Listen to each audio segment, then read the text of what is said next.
அஸ்ஸலாமு அலைக்கும் வரஹ்மத்துல்லாஹி வபரகாத்துஹு. அன்புக்குரிய சகோதர சகோதரிகளே, நம்ம எல்லாத்துக்குமே ஆசை என்ன தெரியுமா? ஆசை, நம்ம பல நேரங்களில் அல்லாட்ட கையேந்தி துவா செய்கிறோம்.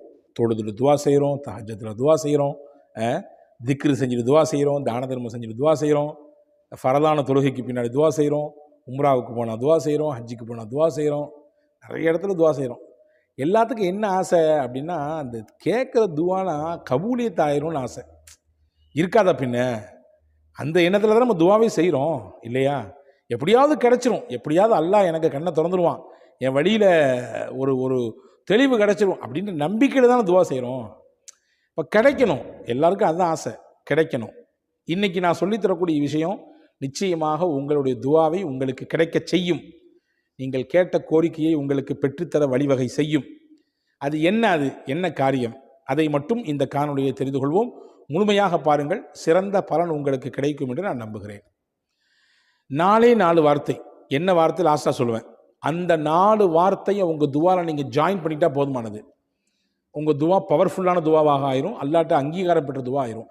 அதுக்கு முன்னாடி ஒரு விஷயம் தெரிஞ்சுக்கங்க, எப்பொழுதுமே துவா செய்யும் பொழுது இது கிடைக்குமா கிடைக்காதா, அல்லாஹ் தருவானா தரமாட்டானா, இதெல்லாம் எங்கே அல்லாஹ் தரப்போகிறான், எனக்கெல்லாம் எங்கே பதில் கிடைக்க போகுது, நம்மெல்லாம் துவா செஞ்சால் கபூலியத் ஆகுமா அப்படின்ற குறைந்த மதிப்பீடோடு நீங்கள் துவா செய்யக்கூடாது. முதல்ல ஃபதுல்லாஹ வஅன்தும் மூகினூன பில் இஜாபா, ஹதீஸிலே வந்திருக்கிறது.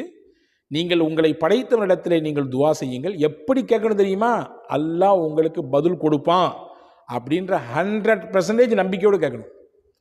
நம்மளுக்கு பதில் சொல்லாமல் யாருக்கு சொல்ல போகிறான் பதில், நம்மளுக்கு பதில் சொன்னாமல் யாருக்கு அல்லாஹ் சொல்ல போகிறான் அப்படின்ற நம்பிக்கையில் கேட்கணும் அப்படின்னு ரசூலுல்லாஹ் கற்றுக் கொடுத்தாங்க. பொதுவாகவே துவா செய்யும் பொழுது அடிப்படை விஷயம் இது, அடிப்படை விஷயம். நம்ம கேட்டால் அல்லாஹ் தருவாங்க, நம்மளை விட்டுற மாட்டான்.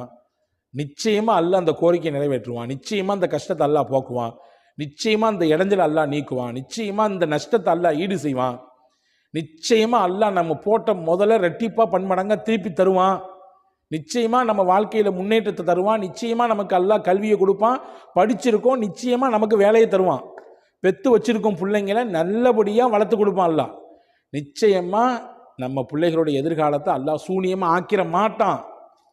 இப்படி நம்பிக்கை இருக்கணும். என்ன அப்படின்னு அறநம்பிக்கையோடு கேட்டிங்கன்னா, அவநம்பிக்கையோடு கேட்டிங்கன்னா அது அப்படி தான்.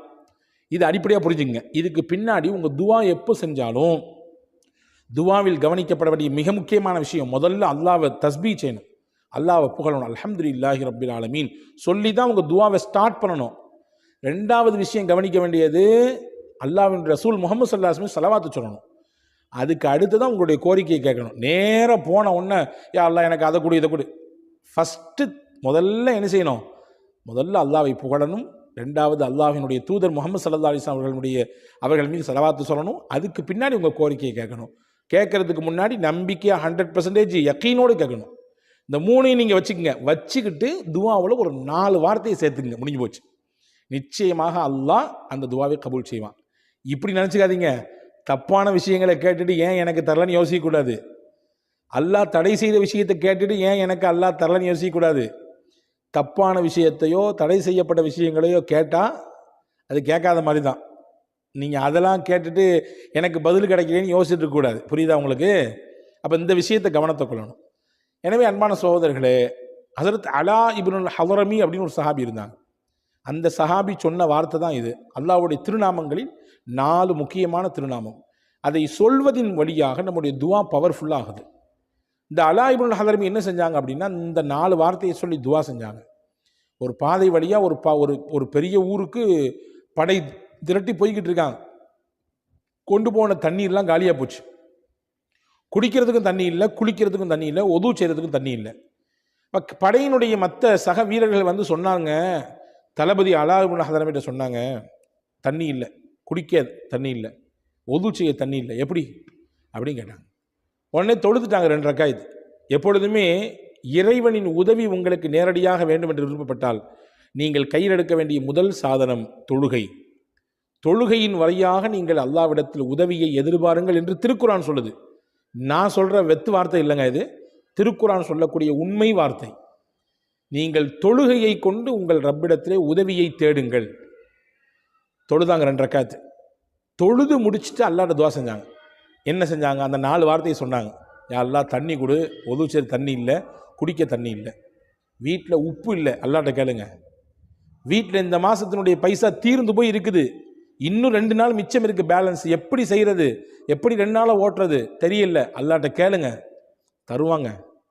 எவ்வளவு பெரிய தேவையாக இருந்தாலும் அல்லது எவ்வளவு சின்ன தேவையாக இருந்தாலும் உங்களை படைச்சவன்கிட்ட கேளுங்க, அல்லாஹ் தருவான். கேட்குறதாங்க நம்முடைய வேலை, கொடுக்கறது அவனுடைய இஷ்டம். நிச்சயம் அல்லாஹ் தருவான். அந்த நம்பிக்கை மட்டும் இழக்கூடாது. பாருங்க, கேட்டாங்க, கொஞ்ச நேரம் தான் ஆச்சு. அந்த இடத்துலேருந்து, அந்த கேட்ட இடத்துலேருந்து கொஞ்ச நேரம் தள்ளி போனாங்க, அடிச்சுது பாருங்க மழை. அந்த மழையில் தேவையான தண்ணீரெல்லாம் தேக்கி வச்சுக்கிட்டாங்க, உதவு செஞ்சுக்கிட்டாங்க, குடிச்சுக்கிட்டாங்க, எல்லாம் அவங்க யூசேஜுக்கு ஃபுல்லாக தண்ணி எல்லாம் நிரப்பி வச்சுக்கிட்டாங்க. ஒரு நிகழ்ச்சி ஆச்சா. அடுத்து கொஞ்ச நேரம் கடந்து போனாங்க, ஒரு பெரிய ஆறு குறுக்க வந்துச்சு. ஆற்றை கடக்கிறதுக்கு எந்த விதமான படகு வசதி எதுவுமே இல்லை. இப்போ மக்கள்லாம் சொன்னாங்க, படையில் வந்தவங்கெல்லாம், இந்த ஆற்றை கடந்து அந்த சைடு போனாதான் நம்ம எதிரிகளுடைய அந்த இடத்துக்கு போய் அவங்களோட தாக்குதல் செய்ய முடியும். எப்படி போகிறது? உடனே 2 ரக்காத் தொழுதாங்க. தொழுதுட்டு அல்லாஹ்ட்ட அந்த 4 வார்த்தையை சொன்னாங்க. சொல்லி துவா செஞ்சாங்க. துவா செஞ்சுட்டு சொன்னாங்க, ஆற்றுல நடங்கன்னாங்க. என்னடா இது, தரையில் நடக்க சொல்கிற மாதிரி நடக்க சொல்கிறாரு, நடங்கன்னாங்க. நடந்தாங்க. இந்த ஹதீஸை அறிவிக்கக்கூடிய அறிவிப்பாளர் சொல்கிறார், எங்களுடைய காலின் நுனிப்பகுதியில் கூட தண்ணீருடைய எந்த அடையாளமே படவில்லை. எப்படி தரையிலே மணலிலே நாங்கள் சாதாரணமாக இயல்பாக நடந்து செல்வோமோ அதே போன்று நீரிலே நாங்கள் நடந்து போனோம். எங்களை அல்லாஹ் நடக்க வைத்தான். பெருசாலாம் இல்லை, ஒரே ஒரு கான்செப்ட் தான். தரையில் நடக்க வைக்கிற அல்லாஹ் எங்கேயும் நடக்க வைக்கிறான்னு அர்த்தம், நீர்லையும் நடக்க வைக்கிறான்னு அர்த்தம். அவன் தானே நடக்க வைக்கிறான், அவன் தானங்க பேச வச்சான். இதே நாவு நம்மள்கிட்ட இருந்துச்சு, ஆனால் 2 வயசில் பேச்சு வரலையே. இதே நாவு நம்மள நிறைய பேர்ட்ட இருக்குது, ஆனால் 20 வயசு ஆன பின்னாடியும் பேச்சு வரமாட்டேங்குதே.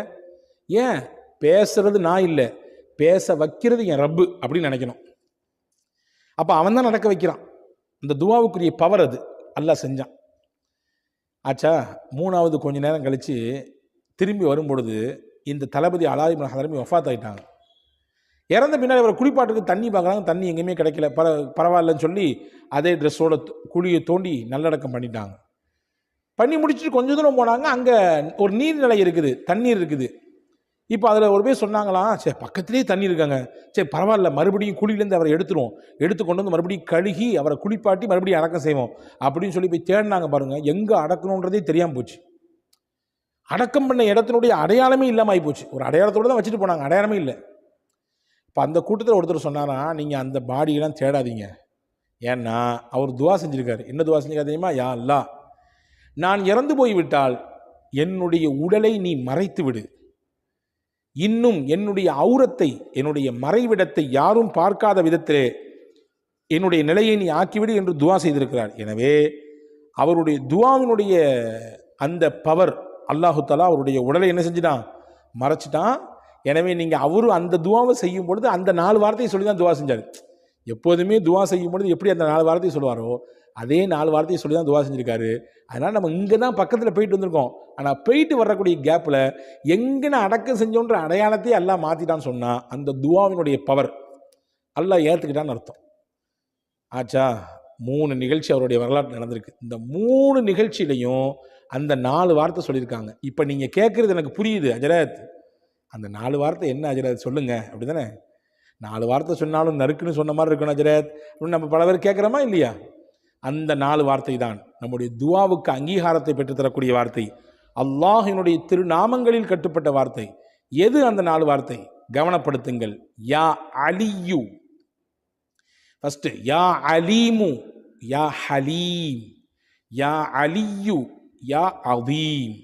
மறுபடி சொல்கிறேன், யா அலீமு, யா ஹலீம், யா அலியு, யா அதீம்.